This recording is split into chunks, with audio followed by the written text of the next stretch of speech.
Gianmarco Mazzi, svariate edizioni di Sanremo alle spalle e ora il ruolo di primo piano in Arena Extra. Lo chiamano il super manager?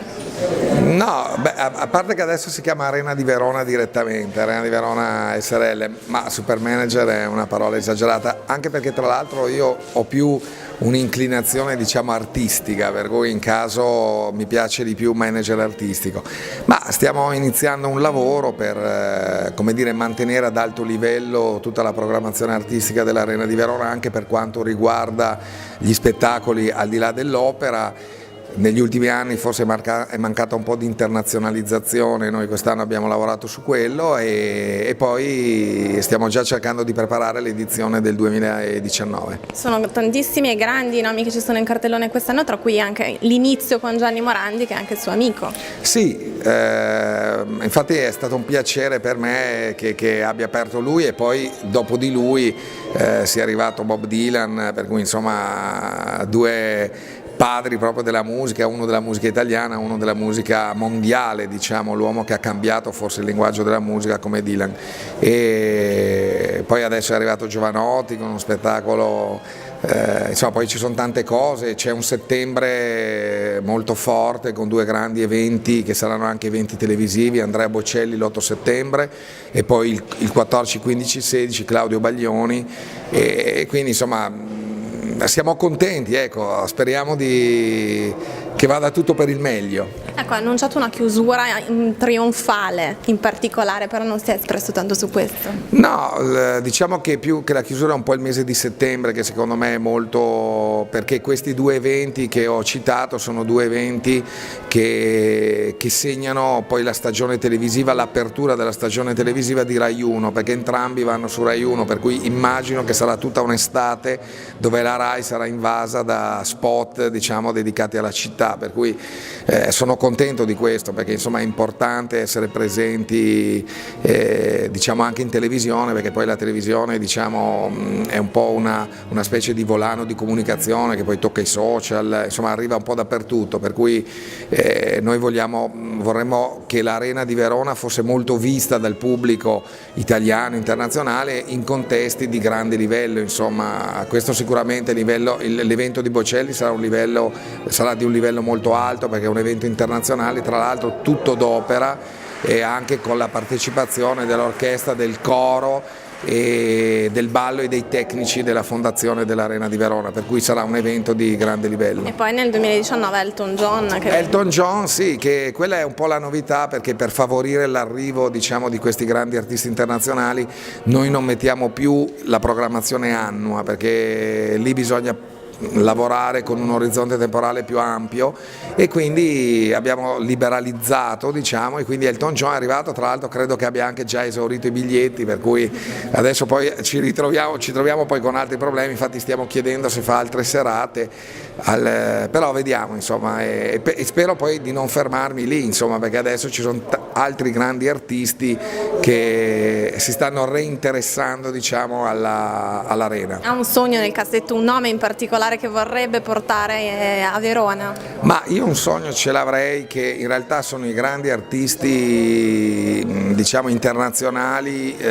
di quelli che si vedono negli stadi, come può essere Bono, gli U2, cioè capire se un domani lì il problema è che loro hanno delle produzioni che sono più fatte per gli stadi da 50, 60, 80 mila posti e quindi non ci sono le economie per reggerli all'Arena, però se avessero l'intenzione di fare ad esempio un concerto unplugged, e questo noi siamo in prima fila, infatti io continuo a star dietro a loro, a Coldplay, a tutti i più grandi artisti, Lady Gaga, insomma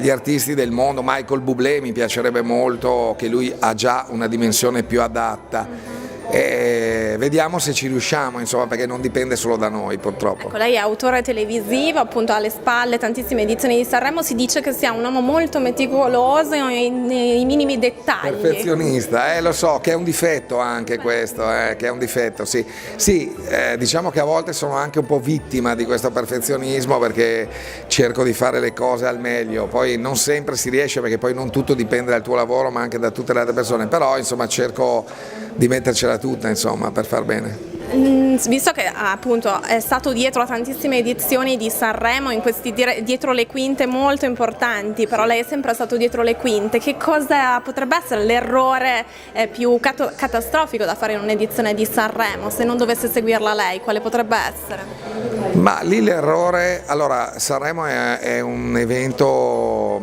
che devi progettare bene, perché è un po' come non so, come dire, studiare, non so, a giurisprudenza c'è diritto privato, che è il primo esame che normalmente si fa, che è un esame complicatissimo e quindi ci metti mesi a studiarlo. Di solito gli studenti lo fanno per primo il primo anno. Ecco, se tu lì non studi dal primo giorno, poi arrivi all'ultimo momento e non rimedi niente. E quindi è progettarlo bene, perché è una macchina complicata, diciamo. E io ho anche imparato dagli errori, perché ne feci anche un'edizione che non fu molto fortunata, da lì ho capito molti errori e poi da lì sono riuscito a farne 4 che invece hanno avuto un grande successo ogni anno superiore all'altra. La catastrofe è progettarlo male, perché poi non lo rimedi più in corsa. Si dice anche che lei abbia un grande intuito nel individuare, diciamo, i musicisti, i grandi artisti di domani, come è stato per i Negramaro e per Povia. Ma lì, allora, diciamo che più che individuarli, allora, negli anni che ho fatto io il direttore artistico ne sono usciti parecchi, perché uscì anche Nina Zilli, anche i Modà sono usciti da lì, e Malika Ayane. Lì più che intuito, diciamo, il più bravo è quello che sbaglia meno, nel senso che ti arrivano tante proposte e tu devi avere per esempio con i Negramaro lo capii subito, perché anzi proprio ricordo nitidamente quando sentii il brano, che tra l'altro mi venne mandato, e una sera ero nella redazione di Sanremo, tra l'altro c'erano anche una serie di segretarie, questo per dire che insomma mi dico da solo che sono stato bravo, però l'hanno capito tutte, perché appena abbiamo messo su, io ero da solo, ho messo su questo CD che mi era stato mandato, appena ho sentito il pezzo che si chiamava Mentre tutto scorre, ho sentito una cosa di una potenza tale che ho detto ma questo è un pezzo straordinario. Infatti mi ricordo chiamai Bonolis e gli dissi guarda, abbiamo trovato un pezzo che tra l'altro poi venne eliminato la prima sera, poi per dire, quindi perché la stessa sera vennero eliminati sia Negramaro che Modà, perché li avevamo presi entrambi, questo per dire come a volte il pubblico non è. Però ecco, dei Negramaro vado orgoglioso, perché effettivamente sono molto di qualità e quindi insomma sono contento di loro. Nel panorama attuale c'è qualche promessa, soprattutto anche abbiamo qui Beatrice Pezzini, sì, di The Voice. Beh, che lei ha avuto un bel percorso, perché era anche brava ancora quando era più giovane. Ma io adesso diciamo che c'è è un po' tutto rap, un po' tutto hip hop, che privilegia molto il parlare più del canto, però insomma a me piace la musica di questo periodo, anche se poi resto di questi tempi, anche se poi resto molto affezionato, però artisti un po' più, che poi per me sono giovani, però per esempio in questo momento per me un grande fenomeno è Cesare Cremonini, ad esempio, che secondo me è arrivato al compimento di una carriera, lui compie 20 anni l'anno prossimo di carriera, quest'anno fa gli stadi, e devo dire che lì viene premiata veramente una tenacia, perché lui è stato uno dei giovani, diciamo dei giovani di allora, ma è ancora giovane, che ha resistito alle lusinghe del successo facile, e quindi ha intrapreso una carriera molto più solida e oggi è un grande artista, perché fa 60.000 persone negli stadi, che non è facile. E quindi ultima domanda, proprio sì. Cosa ascolta Gianmarco Mazzi a casa? Ma io devo dire che ascolto un po' di tutto, e anche se a volte molti pensano che io ascolti una musica tradizionale, in realtà io amo molto il rock, mi piace il rock, le mie passioni sono in Italia Vasco Rossi, che è l'artista che amo di più, diciamo, che è un po' mia generazione, la colonna sonora della mia vita. E nel mondo U2, Coldplay, mi piacciono molto questi artisti, e ecco, questo è il mio mondo, è quello.